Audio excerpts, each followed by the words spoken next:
जिमला तर तू रोज जातोयस मित्रा, पण तुला हेच माहीत नाही आहे की तुझ्या डाएटमध्ये किती प्रोटीन, कार्ब्स आणि फॅट्स असले पाहिजे. आणि तुझा मोठा गैरसमज हा आहे की जेवणातून घेतलेले फॅट्स आणि तुझ्या बॉडीवरले फॅट्स दोन्ही पण सेम आहेत. तर हा व्हिडिओ पूर्ण बघ भावा.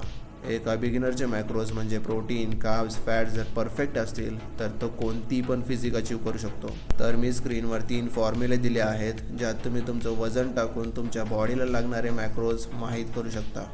जर एक्झाम्पल घ्यायचं झालं तर एका 60 kgच्या टीनेजरला 100 ते 130 ग्रॅम प्रोटीन, 240 ते 360 ग्रॅम कार्ब्स आणि 50 ते 60 ग्रॅम फॅट्स डेली घेणे इम्पॉर्टंट असेल. जेवणातून मिळालेलं फॅट्स हे तुमच्या बॉडीमध्ये एनर्जी, हॉर्मोन प्रोडक्शन आणि सेल हेल्थसाठी वापरलं जातं आणि बॉडीवर स्टोअर असलेलं फॅट्स हे एक्स्ट्रा कॅलरीजमुळे बनलेलं असतं. मग त्या कॅलरीज प्रोटीन, कार्ब्स किंवा फॅट कशाच्या पण असू शकतात.